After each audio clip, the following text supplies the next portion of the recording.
Subscribe करें pro music channel को और बेल आइकन को दबाना ना भूले ताकि आप देख पाएंगे लेटेस्ट वीडियो सबसे पहले।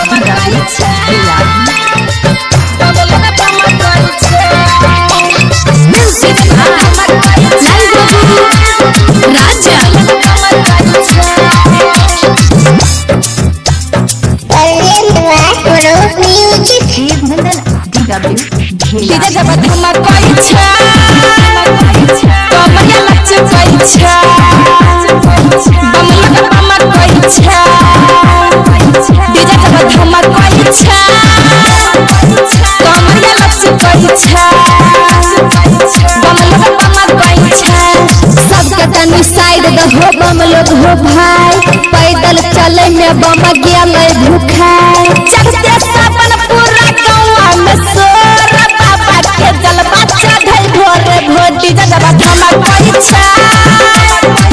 कमरिया लच कोई छा बम लोग बम कोई छा डीजे जब धमा कोई छा कमरिया लच कोई छा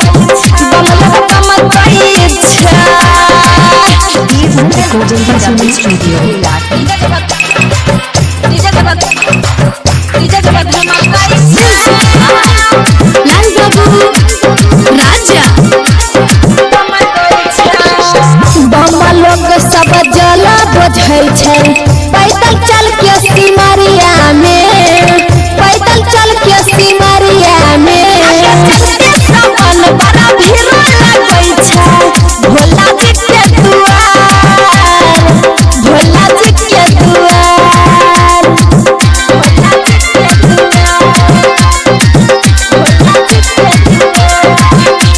सावन बड़ा भीड़ लगै छै भोला जी के दुआर भोला जी के दुआर लगल रहे मेला पूरा मचल रहे सो बाबा भोला जी के कृपा भेजो पैदल चलै सब कमरिया के जोर गेरुआ रंग कपड़ा में लागे बेजोर चढ़ते सावन पूरा गाँव में सोर बाबा के जलवा चढ़े भोरे भोटी जलवा धमा कोई छा कमरिया लच कोई छा बम लोग बम कोई छा डीजे जब धमा कोई छा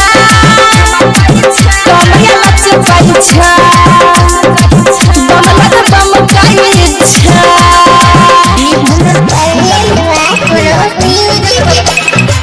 डीजे जब धमा कोई छा लाल बाबू राजा अजबे गजबे शोभै छै पूरा बाबा हरि गिरि धाम गे बाबा हरि गिरि धाम गे सजल छै डीजे बजै छै गदपुरा जगमगाए गदपुरा जगमगाए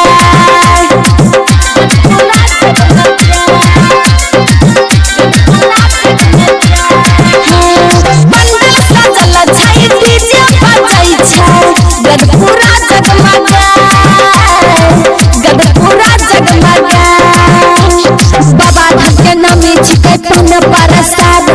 कबर वाला झूला छिकै तारा लगा पैदल चलै सब कमरिया के जोर गेरुआ रंग कपड़ा में लागे बेजोर चढ़ते सावन पूरा गाँव में सोर बाबा के जलवा चढ़े भोरे भोटी जगह धमा कोई छा